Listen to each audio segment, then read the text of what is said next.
Back to my channel Bhargav sir.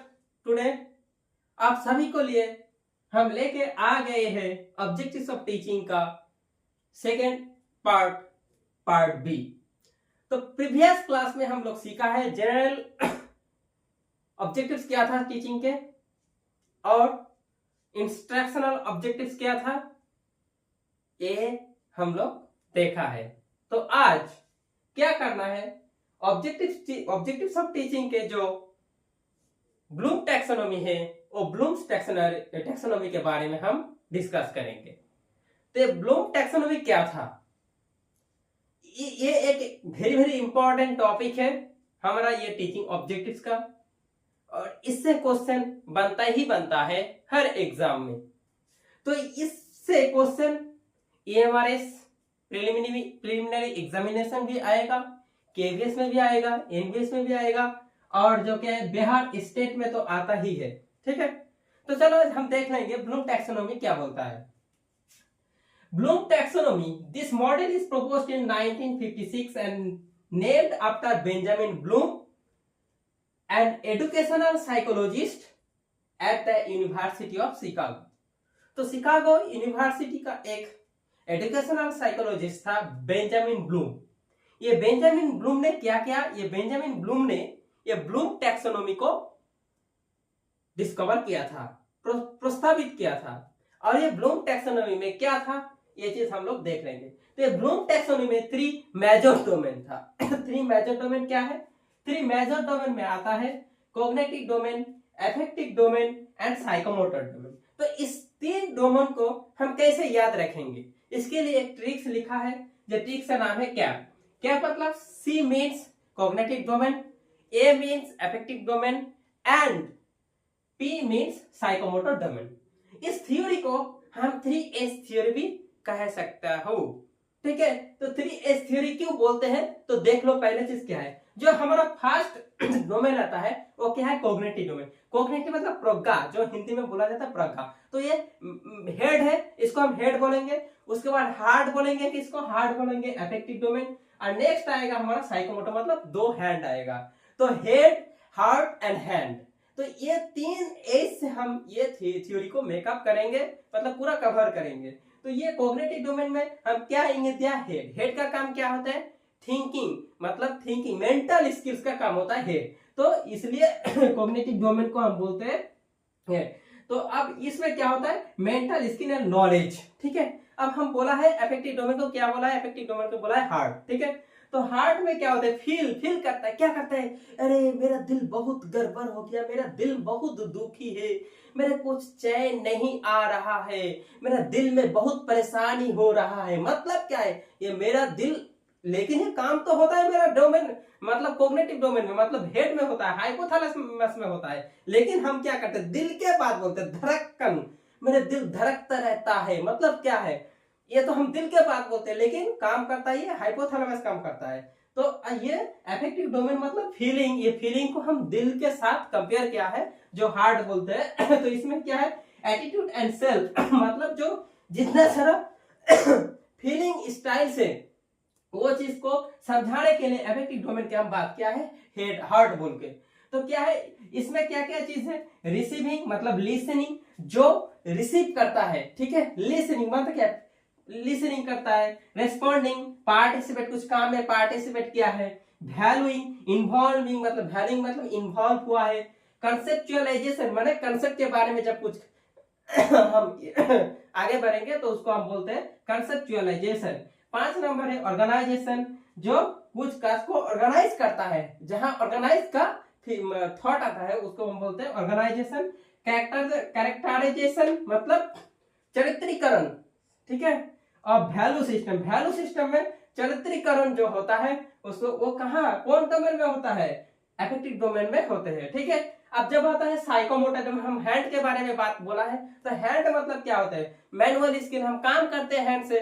तो जो हम लोग काम करते हैं ना हैंड से, इसीलिए उसको मैनुअल स्किल्स जहां बोला जाता है वो साइकोमोटर है। मैनुअल फिजिकल स्किल, जो दैहिक काम होता है, उस वो स्किल्स कहाँ आता है, साइकोमोटर डोमेन में आता है। इसीलिए हम हैंड से कंपेयर किया कि हैंड क्या करता है, काम करता है भाई, फिजिकल काम करता है, इसीलिए हम बोला है साइकोमोटर डोमेन। तो I hope it is very clear to you. अगर कोई दिक्कत है तो हमको बोलिए कि तीनों डोमेन को कैसे हम डिस्कस किया, कैसे डिस्क्राइब किया है हेड, हार्ट एंड हैंड से, ठीक है। और हर एक टॉपिक में रिलेशन भी दिखाया। हेड मतलब थिंकिंग, मतलब मैनुअल स्किल्स होता है, नॉलेज होता है। हार्ट मतलब फीलिंग होता है, और क्या होता है हैंड मतलब क्या होता है, मैनुअल फिजिकल स्किल्स होता है, ठीक है। तो अब देखो हम तो ये बता दिया है ट्रिक्स क्या है, C for cognitive, A for affective, P for psychomotor domain, 3S theory बोला जाता है। और देखो अब अपन एक बात बोलेंगे, जब इधर आएंगे हम कॉग्निटिव डोमेन के बारे में। देखो कॉग्निटिव डोमेन में हम बोल दिया है कि थिंकिंग और मेंटल स्किल्स होता है, थॉट्स होता है और नॉलेज होता है। तो ब्लूम ने क्या किया, ये कॉग्निटिव डोमेन को कितने 1 2 3 4 5 6 प्रोसेस से डिवाइडेड किया है, ठीक है। तो 6 प्रोसेस क्या होता है, जब मेंटल स्किल्स हमारा काम में आता है, मतलब हम तो थिंकिंग कर रहा हूं, और थिंकिंग से हम जब कुछ काम संपादन करता हूं तो उसके बारे में पहला स्टेप क्या होता है, नॉलेज। मतलब कुछ सीख लो भाई, कुछ चीज सीख लो, पहले तो उससे नॉलेज गैदर कर लो। आपका जो पहले से स्कीमा हुआ है ना, वो स्कीमा में थोड़ा नॉलेज डाल लो भाई पहले, उसके बाद क्या होगा तुम्हारा नॉलेज। मतलब पहले तो हमारा नॉलेज गैदर करना पहला काम होता है, ठीक है। तो अब देखो कॉम्प्रिहेंशन, अब भाई जो नॉलेज गैदर किया है उसके बारे में थोड़ा सोच लगाओ, ये सही है ना गलत है, उसको एनालिसिस कर, उसको बारे में समझ, मतलब समझो। जो हम नॉलेज को गैदर किया है उसको समझो क्या चीज है भाई, ठीक है। वो करने के लिए खोज लगाओ, कॉम्प्रिहेंशन कंपेयर करो, ठीक है ना। किस जो स्कीमा है, जो सीखा है और जो आपको सीखना है बाद में, उसे हर इन्वायरमेंट में उसको खोज लगाओ, कंपेयर करो किसी से, उसको जानो बूझो। वो स्किल कहाँ आता है, कंपैरिजन में, कॉम्प्रिहेंशन में आता है, ठीक है। उसके बाद एप्लीकेशन। अब क्या होगा भाई, हम तो स्कीमा भी बना लिया, नॉलेज भी गैदर कर लिया, उसके बाद क्या होगा, हम कॉम्प्रिहेंशन स्किल भी कर लिया है। तो जब अब हमको क्या है, नॉलेज को काम में लगाना है। काम में लगाने के लिए क्या होता है भाई, एप्लीकेशन करने पड़ता है ना। तो ये चीज है एप्लीकेशन, मतलब 3 नंबर प्रोसेस में क्या हो जाएगा, एप्लीकेशन हो जाएगा। उसके बाद एनालिसिस, भाई हम तो अप्लाई कर दिया है, अब क्या होगा भाई, काम सही होगा, जो हम थिंकिंग कर रहे हैं, वो जो स्किल डेवलप किया है वो स्किल ठीक ठाक है कि नहीं, उसके बारे में आप तुमको एनालिसिस करने पड़ेगा, ठीक है। मतलब एनालिसिस करने पड़ते हैं, ठीक है, एनालिसिस करने पड़ता है। तब आता है सिंथेसिस। आप तो अप्लाई कर दिया, एनालिसिस भी कर लिया, नहीं भाई अब हमको नया चीज बनाना है, नया चीज को खोज लगाना है। तब क्या है, सिंथेसिस, मतलब जो सीखा है उसको संश्लेषण प्रक्रिया में डालो, मतलब उसी से नया कुछ खोज लगाओ, नया कुछ करो, नया ज्ञान को डिस्कवर करो। ये चीज आता है क्या, सिंथेसिस आता है। अब भाई सिंथेसिस तो हो गया है, अब लास्ट स्टेप होता है इवैल्यूएशन। अब तुम उसको मूल्यांकन करो भाई, जो हम थिंकिंग प्रोसेस किया, जो कॉग्निटिव डोमेन में जो मेंटल स्किल्स को, नॉलेज को काम में लगाया है, वो कितना इफेक्टिव हुआ है, उसके कार्यकारिता को चेक करने के लिए जो स्टेप का जरूरत होता है वो होता है evaluation. I hope this is very clear to you.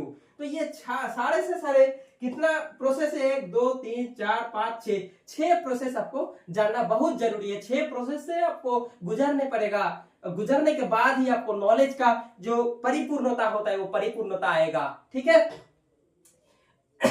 तो इसके बाद क्या हुआ है, 2001 साल में क्या हुआ कि एंडरसन ने इसको थोड़ा चेंज किया है, ठीक है। इवैल्यूएशन के बारे में क्रिएटिंग डोमेन डाल दिया है, क्रिएटिंग किया है, और ये नॉलेज के चेंज करके शायद अंडरस्टैंडिंग कुछ भी लगाए, वो टेबल हम बाद में दिखाएंगे, ठीक है। तो चलो पहले ये तो समझ गया ना।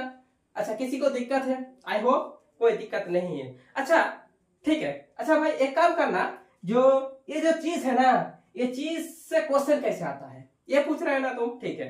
तो ये क्वेश्चन कैसे आता है, जब हम क्वेश्चन करेंगे ना, एमसीक्यू सॉल्व करेंगे, तो एमसीक्यू सॉल्व करने का टाइम ही आपको पता लग जाएगा कि कैसे क्वेश्चन आता है, कैसे हमारा एनालिसिस सिस्टम होगा, मतलब कितना डिफिकल्टी लेवल में आएगा, ये सब कुछ हमको पता चल जाएगा, ठीक है।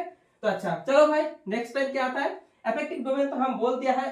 तो अफेक्टिव डोमेन में क्या चीज होता है, रिसीविंग मतलब लिसन, रेस्पॉन्डिंग माने पार्टिसिपेट कुछ काम में, कुछ थिंकिंग में जब फील कर रहे हैं कुछ चीज, उसके उसमें पार्टिसिपेट करना, वैल्यूइंग मतलब इन्वॉल्व होना, और कंसेप्चुअलाइजेशन मतलब कंसेप्ट के बारे में जब हम सोचते हैं, ठीक है। ऑर्गेनाइजेशन कुछ चीज को ऑर्गेनाइज करा, नॉलेज को ऑर्गेनाइज किया है, कैरेक्टराइजेशन चरित्रीकरण और वैल्यू सिस्टम्स का, ठीक है। तो ये है, तो एक्चुअली ये रिलेटेड, अगर हम सामान्य रूप में बोलेंगे तो I can say that here related to interest, attitude, values and emotion. जहां हमारा ये जो ब्लूम टैक्सोनॉमी का जो अफेक्टिव डोमेन होता है जो फीलिंग से काम होता है, उसमें क्या होता है, ये interest, attitude, values and emotion, जो छात्रों का जो इंटरेस्ट होता है, बच्चों का interest, attitude and value and emotion जहां रिलेटेड है, वहीं पर हम ये अफेक्टिव डोमेन में काम करेंगे। ठीक है, तो उसके बाद आता है फिजिकल साइकोमोटर डोमेन में क्या होता है, relate to skills, performance and practical ability. तो ये किससे रिलेटेड है साइकोमोटर, ये है स्किल्स। क्या क्या स्किल्स बच्चों में आता है, क्या क्या स्किल्स बच्चे को सीखने पड़ता है। ठीक है, तो वो चीज है प्रैक्टिकल एबिलिटी, व्यवहारिक बाहरिक जो प्रैक्टिकल एबिलिटी होता है उसके बारे में ये इंप्लाइज करता है। ठीक है, तो ये हम समझ में बोला है। अब देखो इसमें हम लिखा imitation, stimulation, manipulation, working, game activities. जब वर्क करते हो, गेम एक्टिविटीज करते हो, तब क्या है मैनिपुलेशन स्टेप आता है, तब क्या आता है प्रिसिशन और कंट्रोल आता है। उसके बाद आता है आर्टिकुलेशन और एडजस्टमेंट। कुछ नया इन्वायरमेंट में बच्चों क्या करते हैं, खुद को एडजस्ट कर लेता है, खुद को एडजस्ट करने पड़ता है। ठीक है, तब आता है न्यूट्रलाइजेशन, ना पॉजिटिव ना नेगेटिव, न्यूट्रल में रहना है भाई, ये चीज है। और जो है 6 नंबर हैबिचुएशन, मतलब जो बच्चों के अंदर जो हैबिट तैयार करना है। ठीक है, छात्रों को, बच्चों में क्या टीचर एक डिसिप्लिन लेके आएगा, हैबिट लेके आएगा, उस चीज जब आता है उसको बोला जाता है हैबिचुएशन। ठीक है, ये चीज है, ये था ब्लूम टैक्सोनॉमी का सारे के सारा डिस्क्रिप्शन। ठीक है, I hope it is very clear to you. अब नेक्स्ट आएंगे हम गैगनेस थ्योरी आएंगे। उसके बाद और भी जो एंडरसन ने जो इसको चेंज किया है उसके बारे में हम आते हैं। तो ठीक है, अभी यही तक, चलो नेक्स्ट में हम उसको लेके आएंगे। धन्यवाद ये वीडियो के साथ जुड़े रहने के लिए। और आप लोग अगर चाहते हो मेरे साथ जुड़ने के लिए तो ये चैनल जरूर सब्सक्राइब कीजिए और उसके साथ बेल आइकन प्रेस करके रखिए कि जब हम वीडियो डालेंगे तब ये वीडियो का नोटिफिकेशन आपके पास पहुंच जाएंगे। तो thank you, tata, bye bye.